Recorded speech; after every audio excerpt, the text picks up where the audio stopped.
One. What is going on, everyone? Welcome back to the Coast to Coast podcast. Today, we're going to be tackling March Madness, recapping it. Today, we are joined by the winner of our tournament challenge, Griffin Winter. Say hello to the crowd. Yo, what's up, everybody? It's an honor to be on the pod. It's going to be a good time. All right. So, without further ado, we're going to, jump into this crazy March Madness, highlighted by a game that, not even the championship game was the best game of this tournament. So, honestly, when you think of March Madness, you think of Cinderella teams. So one of the biggest ones that we saw this year was Oral Roberts, a school that I'm pretty sure no one had even heard of. But, I believe they're from Tulsa, Oklahoma, so they're not even the biggest school in their city. They were able to upset number 2 seed Ohio State, go on to beat Florida, and then lose in a very close game to Arkansas where a shot from 3 almost went in to send them into the Elite 8. So I'm just going to ask you guys, if anyone wants to take first, what do you guys think about this Oral Roberts team? What were you thinking during the tournament about them, and what caught your eye? Who wants to start off? I can start off. Sure. I really liked the energy from this team. I really thought they were going to go a lot further than this. Everybody loves a Cinderella, and it was the first time, I believe they were a 15 seed. Yep. Going that far, which is just insane, and especially like that this is the first March Madness we've had in like 2 years. It's like the most insane Cinderella story we've had in a while, probably since the old Loyola run like 2 years ago. Definitely. Carson? Yeah, man, it was just like crazy because like I literally like no one had ever heard of this school ever. Like classic Cinderella. We're just like I don't even know like what state they're in, and they just balled out because they had like the 2 guards, like I don't even know how to say his last name, but Max just going off, and then O'Banner too, like just 2 guard. Like that's really like what the Cinderella's like main thing is, just like guards that can just like ball out. Yeah. And Griffin, anything to add on to this? Not really. I just love the heart from the team. Like I always love when the Cinderellas win. I think it was the first time in like 5 years since a 15 seed won. I think that was Middle FGCU. Tennessee. So I just loved it. Well, wasn't that 2013? Oh yeah, okay. So then Was it Middle Tennessee? Like, yeah. So I just love the heart team, and to make it all the way to the Sweet 16 was super awesome to see. Yeah, I think it just seemed like they were very like a low seed for what they were thinking of. They came out there, obviously O'Banner and Optimus were just shooting the rock out from 3. And I think, we got to look at Max was the leading scorer in the NCAA, which, to see him go out there and perform like that, why were they a 15 seed? And, it made Ohio State look fraudulent as a program, especially being in such a stacked conference this year over there. But, definitely a run that I enjoyed. I made some money betting on it. One of my friends actually joked about saying, hey, Oral Roberts seemed like a funny name. They're probably going to upset in the first round. And I was like, I ought to put, $2 on it. And I made $12 on that. So good one. But, looking on Oregon State, obviously Jose is not going to be happy about this, his rival school. But Oregon State actually made a very good run in this tournament.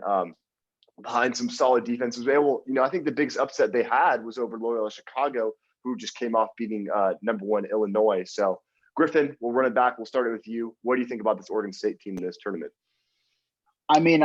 I knew they were going to be hot after they won the Pac-12 tournament, and they just continued that momentum throughout. And the Bill Walton prayer circle worked for sure. They made it all the way to the Elite 8, and I was just again impressed by the Pac-12 in this tournament. So yeah, just super impressed that they could continue the momentum from the tournament. Carson, what do you guys say? Yeah, led by like Ethan Thompson, who I think really just got some great looks this tournament. He was just going off, someone that I know I hadn't really paid attention too much in the Pac-12, but dropping 20-plus point games and then going head-to-head with those tough guards of Houston. Like I think he was like really probably like their biggest factor, honestly, which is why they made such a deep run. And Jose, anything else to add? Yeah, you hate to see it as an Oregon fan, but at the same time, you kind of love to see it just to rep for the state at least. They knocked out Cade Cunningham early and then just continued to maul through Loyola and then, eventually lose to Houston, but I think it's a great season overall for Oregon and putting on for the Pac-12. Yeah, definitely. I mean, coming off that Pac-12 championship, they're able to ride it and, put up a good fight against Houston. So, I mean, they probably would have gotten their, blown out by Baylor in the next round, but just a good showing to see that potentially two Pac-12 teams could have made it to the Final Four. But going into the, saving the best for last year, guys, UCLA, what a crazy run. And obviously, as you guys can see on the screen, if you're watching on YouTube, the guy in the middle, Jalen Suggs, ended their fantastic run. But UCLA, Johnny Juzang and those guys were just a passionate group of people, had to make it in for the first four in, beating a tough Michigan State team who was beating a lot of solid teams in their conference and just overall. A lot of top 5 wins for them this season, but UCLA was able to, power through it, beating, BYU in the first round, Abil Christian, then taking on Alabama and then beating Michigan and then just becoming within, inches of a miss of a bank from potentially beating Gonzaga. So, Jose, I'll run it with you. What do you got to say about UCLA and their run? Yeah, I mean, it seems like the entire Pac-12 had a great tournament except us. A great game against Alabama, that buzzer beater from I believe it was Reese on Alabama. I thought at that point Alabama was going to take it and it was over for UCLA. But I mean, they battled back. They've got a lot of energy guys in Campbell and Jaquez, who I'll talk about later. But yeah, I mean, the game against Gonzaga, I don't think they deserve to lose, but I think Suggs' star power is just what ultimately, won the game for Gonzaga. Mm-hmm. Carson. Yeah, I mean, this is a team that besides adding Juzang, this is the same team I saw play my school, Long Beach, and we almost beat them, and we're obviously not known for our basketball program. And I was just so shocked that basically that same team made this crazy run, but it was just an incredible run. Just almost basically going to a double OT with Gonzaga. I mean, Juzang balled out, Jaquez, Cody Riley was out there just being a beast on the boards. And then Tiger too, just making a name for himself. It was exciting. I just had no idea. Seeing them a year ago, it's just I would never have guessed that same team would be going this far. Mm-hmm. And Griffin ended off. Anything else to say? I mean, going into that first 4 matchup, a lot of my friends and I at school were talking about whoever wins that game is going to go to the Sweet 16 probably. And even I was shocked that they went all the way to the Final Four. And I know this has been said a lot on the national scale, but if anybody else, if they played anybody else besides Gonzaga in that matchup, they would be in the championship game. So I just love how much heart they played with during the tournament. So yeah. Oh yeah, definitely. I agree that if they did run into, someone like Gonzaga who has 3 elite scorers and, other elite guys on their team as well that go under the radar, they would have definitely found themselves in that championship game. So, summing up those Cinderella stories, we're going to move on to the next topic, which everyone loves, the most exciting players of the tournament that, come out of nowhere and make a name for themselves. Some notable ones I think in the past, Dante DiVincenzo made a name for himself. Coming out from Villanova, their 6th man was able to have a fantastic performance in their win in the tournament and able to give himself, number 15 overall in the draft when he's really a no-namer. But, other guys like Stephen Curry, a superstar in the NBA, have burst onto the scene through the tournament. So everyone's got a little list of a couple players that they would like to talk about. So Carson, I'll let you start off. Who are some players that, really caught your attention during this tournament and you think got a good future in basketball? I mean, I love I'm not really sure about the translation of the NBA just yet, just because of the athleticism, but someone that was just so fun to watch just because straight fundamentals, of course, Timmy just went off. I mean, 30-point game against Oklahoma, basically every 20-point game except, Baylor, which exposed them and which why, I don't really think it would translate too much, but just so exciting because it just feels like an old school, Kevin McHale kind of game, which I was really enjoying. Yeah, Griffin, you got a player you want to name off? Yeah, for sure. Davion Mitchell. I had no idea who this dude was before the tournament. Maybe that's on me. I didn't watch a lot of Big 12 basketball, but he kind of lives up to the Mitchell name. I'm a big Suns fan, so I watched Donovan Mitchell last night, and they're eerily similar. He's good on both ends of the court, and he's going to be a lottery pick now after his tournament. Yeah, definitely. And especially, how eerily similar they're the same number. If any of you guys listen along, watch him play, like Griffin was mentioning, he literally shoots the ball like him. Just such a crazy thing. Jose, who's a player that really caught your attention this tournament? Yeah, I mean, a guy that really surprised me on my own team, Eugene Omoruyi, played our big man role, standing at only 6'6", but was mobbing down there with the big guys like Evan Mobley and Luca Garza, grabbing those boards. And, him and Duarte were pretty much our sole offensive production against USC. I mean, he had 28 points and he had 17 against Iowa. Just a great tournament from him overall. And you could tell, like, he wanted it so bad, especially in that last game. He was just playing his heart out, but I mean, it sucks to see, for the seniors. Yeah. So one of the players, I mean, actually two players I wanted to point it out. Two guys who really didn't have a big run or probably not going to see much success going into an NBA or something like that were the Groves brothers from Eastern Washington in their game against Kansas. Just looking at it, these guys came out of nowhere. Two brothers in college basketball who put up insane games in the tournament.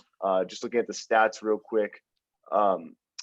35 points for Tanner and 23 points and 9 rebounds for Jacob. Just absolutely insane for a team like Eastern Washington, just coming out of nowhere and putting up a fight against the Kansas Jayhawks team. But on another note, I think the guy himself, Max Abness from Oral Roberts, was just a fantastic player, putting on display.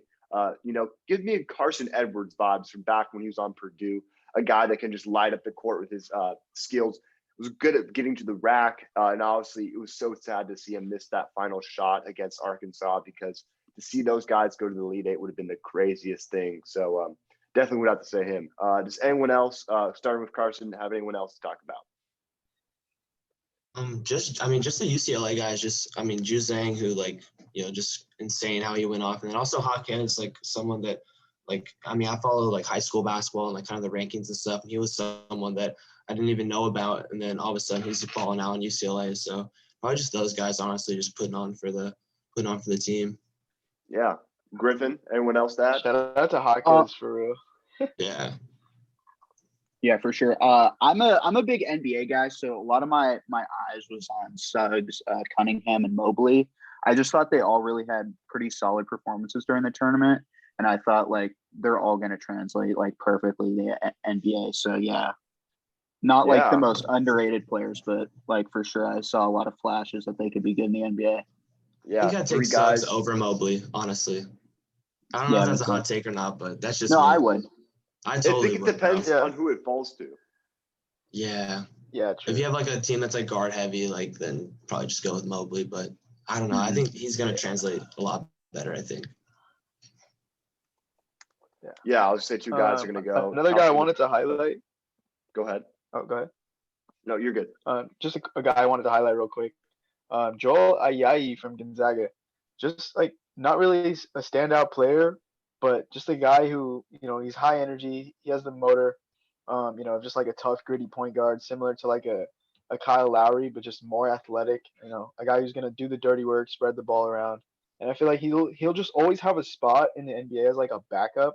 Maybe not ever really get a starting job, but kind of just work his way up as a backup and just always be that high energy bench guy. Mm-hmm. And I think it also, another guy to point out in the beginning of the tournament, didn't last too long in there, Syracuse, but Buddy Boeheim, coach's son out there, balling, shooting the rock like a crazy guy. Obviously didn't play well against Houston, but, against West Virginia and San Diego State put on a show. So just wanted to point that out.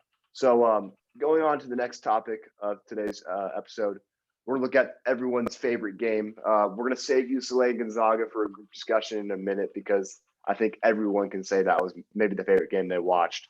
So we'll go with Jose first. What was the favorite game you watched this tournament that stood out to you? Yeah, I mean, it was a UCLA game. It was a UCLA versus Bama game. Seriously, I thought Bama was gonna upset UCLA. Well, at that point, UCLA was the hotter team, but Bama really came in and kind of put a stop to their dominant run. But UCLA was able to close it out and just win in overtime. And I'm pretty sure the dagger came from Jaquez that game. On that kind of right-sided wing three. Jaquez had some big shots in overtime and, defensively as well. Yeah. Griffin, I know you mentioned to me before the show started that was one of your favorite games. So anything else you got to say about that? Yeah, for sure. That was by far my favorite game. It was really back and forth like the whole time. And then like at the end of regulation, I mean, it really showed the importance of free throws and in overtime, but the importance of free throws from Alabama losing. I thought they were going to come back and win, but UCLA just pulled through at the end. So it was super impressive to see. Yeah, definitely. And Carson, what do you got to say? What was your favorite game? Obviously, besides that, Final Four game, the Oregon State Loyola game, Sweet 16 was really exciting just because it was kind of like a win-win for us because it was like, two Cinderella teams. I guess Loyola is like borderline Cinderella because they already kind of had their year, but just two teams that were, all rooting for to go deep in the tournament, and they just like they showed out. I mentioned Thompson earlier; he went off for 20 points and like clinched the game with some free throws, and that was definitely one of the more memorable games for me from this tournament. Yeah. Just don't want to go back on it, but Griffin, was there another game that you thought that you really liked during the tournament as well? I mean, there were a lot of games. Texas, Alvin Christian comes to mind. That was pretty close. Houston, Oregon State, really wanted Oregon State to win that, but, they couldn't, but it was close. Just a lot of games. This was a good thing. Ohio, Virginia. That was also a good game. Yeah, I just felt like a lot of the games were super close, super good. Arkansas played in a lot of close games. Arkansas or Roberts, that was a good game. I was gonna say that was actually my favorite game of the tournament. I feel like Arkansas was a team when I was filling out my bracket I thought was going to be a team that made a really good run, which they did. I thought they just looking at statistics wise, they had a lot of good players, able to shoot the three ball well. And didn't really start the tournament off as well as I thought they would. Colgate did give them a little bit of run for their money in the beginning of the game, but definitely loved really every single game Oral Roberts played in was close. Obviously, seeing Washington on Ohio State miss that last shot really got Ohio State fans pissed off Oral Roberts. But, see them putting a fight against the Florida's team who had a really good game against Virginia Tech. And then obviously seeing it come to an end against Arkansas, but it was still a solid game.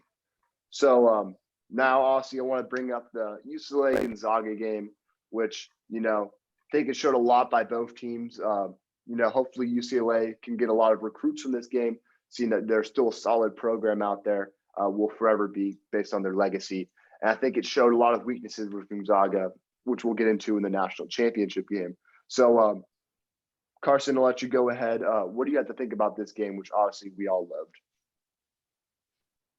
Just a lot of high level shot making. I mean, just like, there's a lot of great defense around, but just guys like Suggs, Juzang, Jaquez, Timmy, even Kisper, like all these guys just hitting like clutch shots, even with like great defense. And I think that's something that really, really translates well to the NBA. So I guess just the star power really just like stood out, just like a lot of guys that, we're going to remember like from this tournament for a long time. And hopefully, have like solid careers in the NBA, because I think there's a lot of nice prospects that are in this game.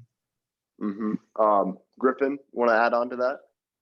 Yeah, I was super impressed by UCLA in this game. They took a lot of like tough contested mid-range shots, and they still kept it super close. Gonzaga was taking a lot of more high percentage 3-point shot attempts and like more worth it shots, I guess. But I was like super impressed by them. But then when Suggs hit that shot, like I knew he had it at that point to be like a star in the NBA, but that kind of cemented in my mind like he's going to be good. And then also, like, I just felt like the momentum from that game would carry them forward in the championship, but I was dead wrong on that. So that was disappointing.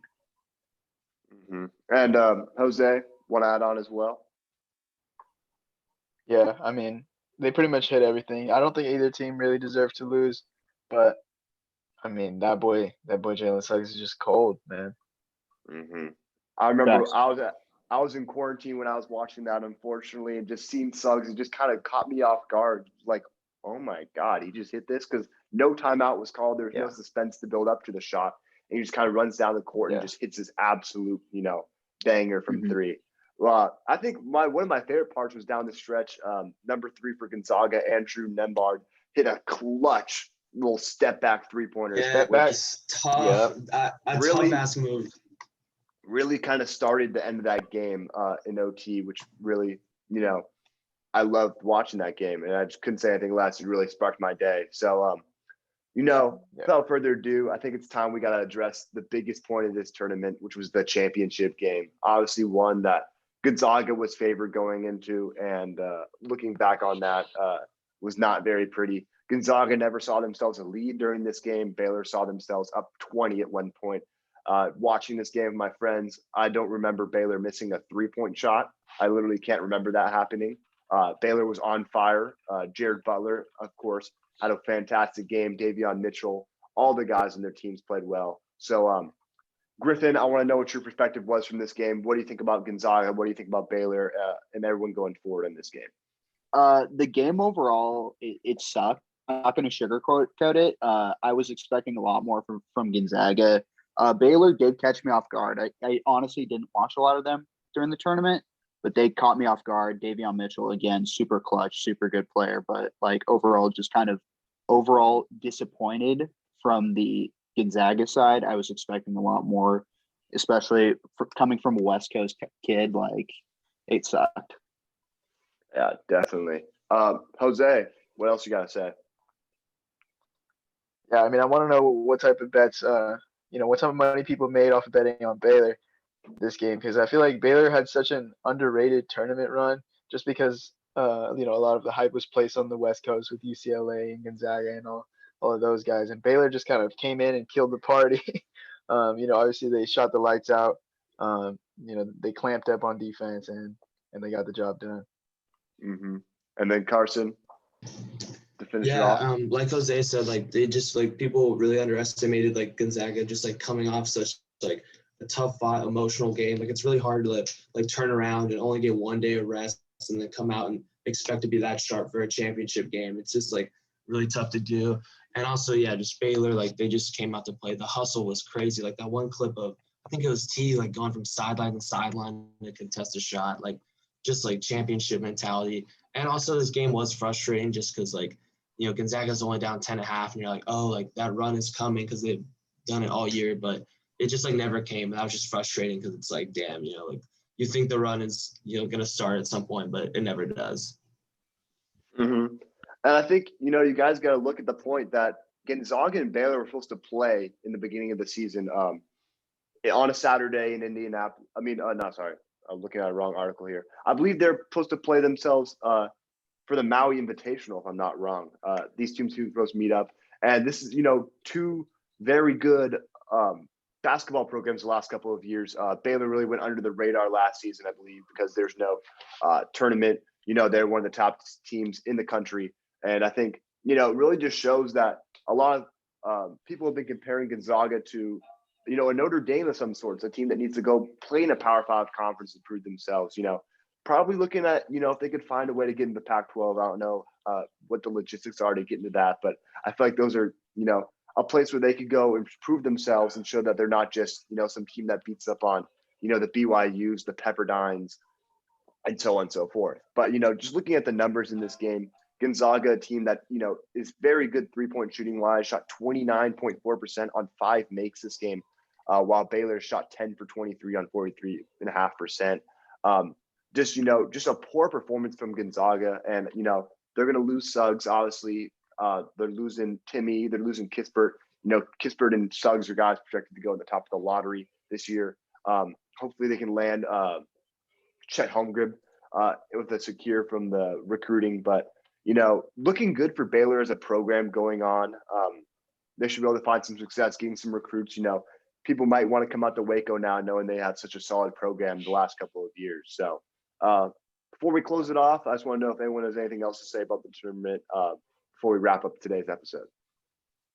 Real quick, like before this championship game from Baylor, like the only March Madness memory I had of Baylor was that one interview with Torian Prince when they're like, how does Yale out rebound Baylor? It's like, well, you go up, you grab the ball, you bring it down, land on 2 feet. But yeah, I mean, it's great for Baylor as a program. Thanks. Mm-hmm. All right. So without further ado, I'd like to thank everyone for listening along today, whether you're on Spotify, YouTube, so on and so forth. Make sure to subscribe. Griffin, thanks for coming along to the show today. Thank you for Loved your having me. presence, loved your input. So we're closing out. Coast to Coast podcast, per usual. Signing out. Peace.